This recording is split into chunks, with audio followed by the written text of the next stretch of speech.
Hello everybody, my name is Danai Bustamante. I was born in Guantanamo, Cuba. This is Danai Bustamante, one cool female traveler from Cuba, a friendly country with a friendly population. And she has traveled to so many countries. 134 UN countries, plus Kosovo, Taiwan and Vaticano, so I count 137 countries. I love combining dancing and traveling. Danai loves to dance and she grabs every opportunity to do so. I have been traveling now full-time for the past 5 years, and I'm trying to combine salsa with traveling. She brings her Cuban flag with her and is proud of her country. I always travel with my Cuban flag, and I take pictures with my Cuban flag every country I go. Unfortunately, I didn't do this from the beginning. I started doing like 1.5 years ago. Danai has done a lot of cool stuff, and she also worked for 1 month at the Oktoberfest in Germany. Biggest beer festival in the world. And after that she traveled for 11 months. Okay Danai, so I know you like solo travel like me. How would you describe solo travel? So I think it's a great experience. You can grow up a lot. You can get to know yourself much better every time you are challenging some new things. Obviously, I'm a man and you're a female traveler. What is it like to be a female traveler, and what are some of the challenges you might have on the road? As a solo female traveler, of course, it could be a little bit difficult. It's always challenging, but it's a great experience. I have got help from so many people on the way, people that didn't know me at all, and they see a girl traveling alone and they always offer me some help. If you go to South America, or maybe you go to a beach and you can wear a bikini, but if you go to a beach in Bangladesh, you cannot wear a bikini. So you have to be aware about the dress code on those countries. Traveling to more than 100 countries, of course, is not easy at all. So you will need a lot of time to prepare those trips. You have traveled so much over such a long period of time. You have been to a lot of countries. Do you have any interesting stories on the road or any like dangerous experiences?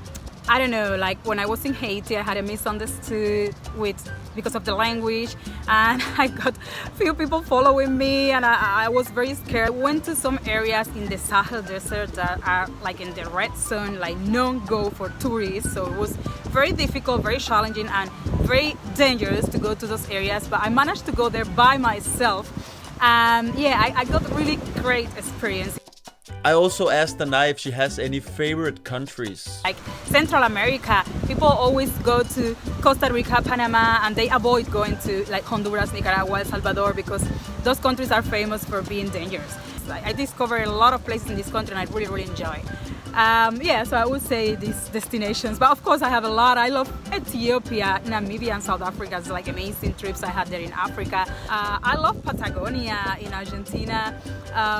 Asia is an amazing continent, so it's a lot to say to this question. Yeah.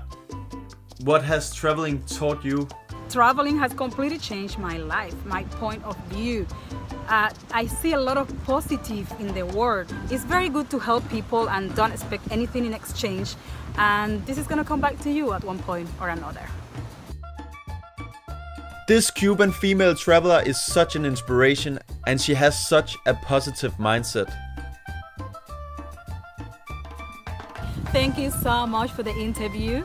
And for the people watching here, don't forget to follow me on Instagram. I travel and dance. And if there is any festival in your country, please contact me. I would love to dance there as well. Thank you. Hello all, my name is Ravi Prabhu. I am an Indian American. This is Ravi Prabhu, an indefatigable globetrotter with a mission to see the world.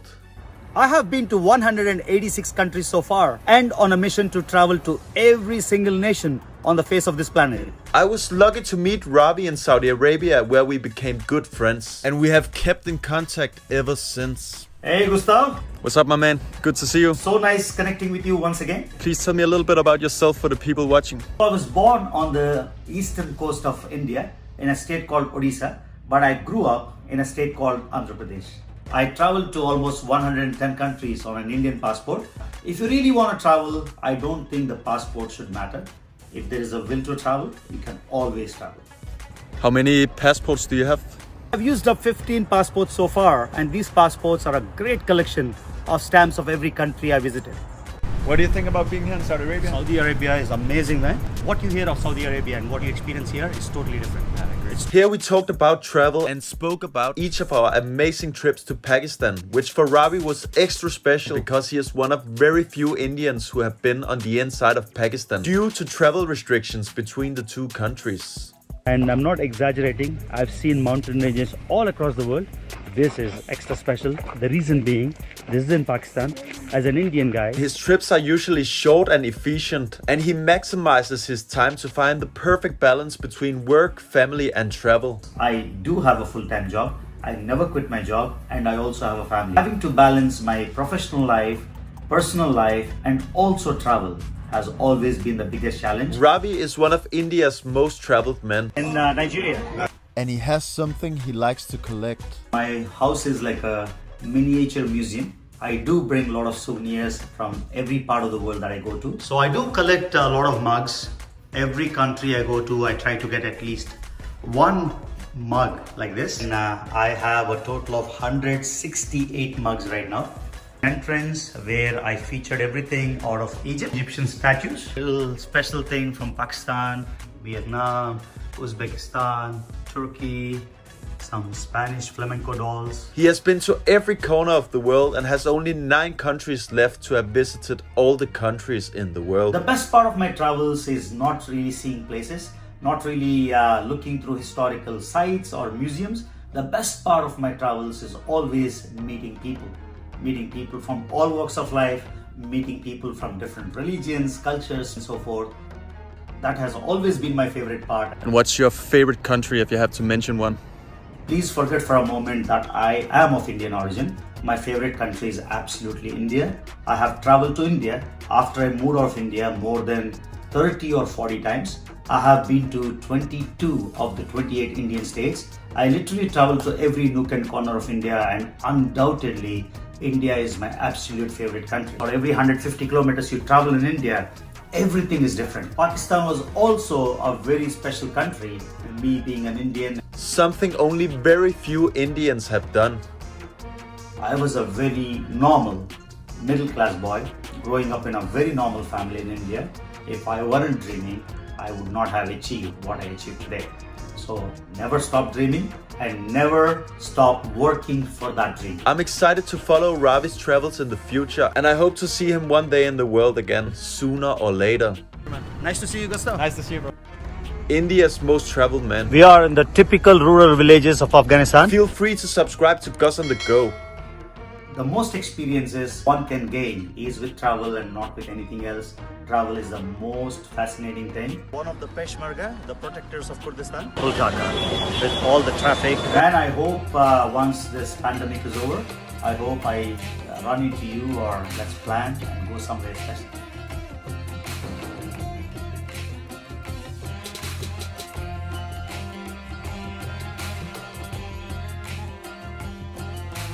Hey everybody, I'm Marko Jovanovic. I used to hitchhike for 3 years. This is Marko, an awesome Serbian traveler. Marko has done 3 years of hitchhiking around the world on a less than $5 a day budget, and he is one brave and funny guy. You slept 4 days at the gas station? Yeah, can you imagine? Yeah, nobody wants to take you. Where did you get this hat? In Vietnam. So I'm here with Marko from Serbia, and this is his incredible travel story. Check it out. I was just walking on the road, I hear a car and I just like throw a finger out. And the guy stopped and I ended up staying with him and his parents for like 2 weeks or something. There's not really any limit to how far you can travel by hitchhiking, and Marko is a guy who can sleep anywhere. I wasn't expecting snow in the middle of, at the end of April actually. What is gonna happen, like where I'm gonna sleep, it's really cold. At the end, like as always, in Turkey come saviors that take you to their homes, bring your food. It was like so nice. Yeah. Tobacco. Travel essential. For more tobacco. When you hitchhike, how do you like get in contact with people? How do you do like? I tried to learn the local language a little bit, Yeah. just like basic phrases to Just go out on the road and smile. That's all I can say. Greece is really hard to hitchhike. Is that the hardest country you hitchhiked in? I can say yeah. Also Italy is really hard. Germany was kind of hard. Which country has been the best to hitchhike in so far? Turkey, for sure. Turkey, then Albania, then Georgia, for me. Yeah. And then France. You always meet somebody new. Somebody always has like their own story. Everybody has an interesting story in their own way. I personally find a guy traveling like Marco way cooler than someone with rich parents who travels from luxury hotel to luxury hotel. But again, travel how you want to travel. This is the phone that they dropped in the sea. It's like still salty and shit. How many phones you have stolen? Maybe 2 or 3, and I forgot about it. I was swimming for 15 minutes. And then Was I it realized, waterproof? like, no. What do you bring when you go travel? Are you minimalistic? Yeah, pretty much basic clothes, backpack, good backpack. You need tent, sleeping bag. I was like bringing also spices with me. So tobacco is like top 3 Essential, most important. yeah. Essential. Do you have any advice for how to get started with hitchhiking? What to do? Bring somebody with you first so that you can get confidence, I guess. Hitchhiking is maybe the cheapest way you can travel. It's a sunny day in Belgrade, but it's also one of the richest ways and where real adventure starts. Traveling is all about the people you meet, and there's no limit to how nice people can be. How cool is Marco, and do you like this travel style? Do you have one last message to the world? Stay cool. Stay cool.